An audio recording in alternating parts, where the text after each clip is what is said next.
जय महाकाल। देखिए फ्रेंड्स, आज फिर से हम एक स्टॉक की चर्चा कर रहे हैं, एक स्टॉक की एनालिसिस करेंगे और बहुत टाइम से ये चर्चा में है, पब्लिक का बहुत फेवरेट शेयर है। मैं बात कर रहा हूँ जी हाँ यस बैंक की। हालांकि मैंने इसके ऊपर एक बार पहले भी एक एनालिसिस करके वीडियो डाला था, करीब उस वीडियो को मेरे यूट्यूब पे भी 2 साल करीब हो गए हैं। अब यहाँ पर फिर से मैं एनालिसिस कर रहा हूँ और पिछले 18 महीने में जब से वो वीडियो डला है, ये स्टॉक 18 रुपए से 23 से 24 रुपए बार बार आता है। 24 रुपए कुछ 70 पैसे के आसपास का इसने हाई भी लगा दिया है, लेकिन आज फिर से ये क्योंकि चर्चा में है और जब भी ये थोड़ा सा मूवमेंट देता है, पब्लिक में एक अलग ही प्रकार का जील आ जाता है, अलग ही प्रकार की एक जोश शक्ति आ जाती है। लेकिन इसमें करना क्या है, ये पब्लिक के आज तक समझ में नहीं आ रहा है कि इसका डिसीजन क्या होगा। देखिए, मैं आपको एक साइकोलॉजी बता दूं, जिस दिन आप इस स्टॉक से थक जाएंगे, ये स्टॉक तभी चलेगा। ठीक, एक दूसरा जीवंत उदाहरण आप इसका देख सकते हैं कि एक जमाने में सुज़लॉन का यही हाल हुआ था। जब सुज़लॉन से बिल्कुल दुनिया थक गई, जो पुराने इन्वेस्टर थे, उसके बाद जो ये नई जनरेशन के लोग आए हैं या जिन्होंने नया अभी मार्केट में कदम रखा था, केवल वही सुज़लॉन में पैसा बना के गए। नहीं तो सुज़लॉन में आज भी लोग 150 के भाव में, 200 के भाव में आज भी फंसे हुए हैं। आप उनसे पूछिए कि सुज़लॉन कितना खराब परफॉर्मेंस दे रहा है, जबकि आपको अच्छा लग रहा है।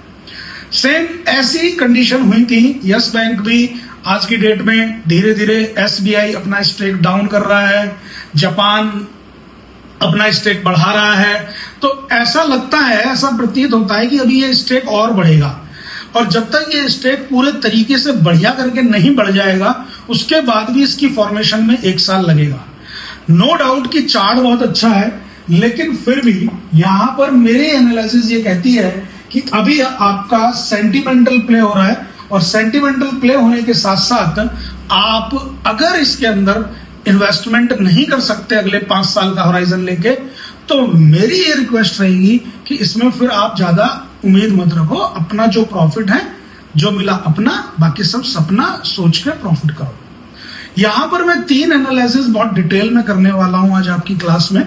क्या है, आपको मैं एस्ट्रोलॉजिकल कॉन्सेप्ट भी बताऊंगा आज इसका, कि इसका मरकरी का इसके ऊपर क्या प्रभाव पड़ रहा है। और मरकरी के साथ साथ इस स्टॉक पे आपको मैं बता दूं क्लियर कि जुपिटर का भी इफेक्ट है, क्योंकि गवर्नमेंट ने अपना स्टेक लिया हुआ है और उस स्टेक को गवर्नमेंट बढ़ा नहीं रही है, ना घटा रही है, जबकि एफआईआई डीआईआई थोड़ा थोड़ा परसेंटेज से स्टेक को बढ़ा रहे हैं। तो एफआईआई डीआईआई अगर परसेंटेज स्टेक बढ़ा रहे हैं, तो उससे कोई इस शेयर की जन्मपत्री के हिसाब से कोई मूवमेंट आने वाला नहीं है। यह है एस्ट्रोलॉजिकल कॉन्सेप्ट, इसको डिटेल में करूंगा क्लास के अंदर डिस्कस, ताकि आपको और भी इंटरेस्ट आएगा इसमें। और दूसरी चीज फंडामेंटल एनालिसिस, जिसके अंदर मैं ये देख रहा हूं, अगर मैं आपके सामने फंडामेंटली इसको खोल दूं तो फंडामेंटल के हिसाब से आप देखेंगे दोस्तों, ये देखिए फंडामेंटल के हिसाब से अभी यहाँ पे केवल ये फ्री की साइड है स्टॉक स्क्रीनर। इसके हिसाब से ये बोलते हैं कि कंटिंजेंट लायबिलिटी बहुत ज्यादा है। इस पर ध्यान दीजिए, ये जो कंटिंजेंट लायबिलिटी है ना, इसके ऊपर ध्यान दीजिए।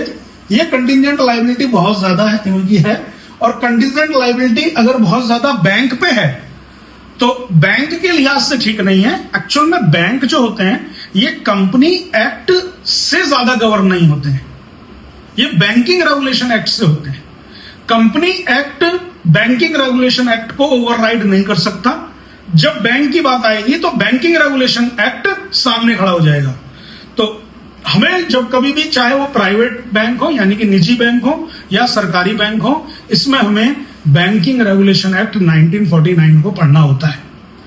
तो क्योंकि मैं पैसे से एक लॉयर भी हूं और मैंने जो है वकालत की है, तो मैं इस चीज को बहुत ज्यादा अच्छे से जानता हूं कि बैंकिंग रेगुलेशन एक्ट यहां पे कभी भी इस कंटिंजेंट लायबिलिटी को जब तक ये ठीक से मैनेज ना करें, करीब करीब ये आंकड़ा यहां से आधा हो जाना चाहिए कम से कम।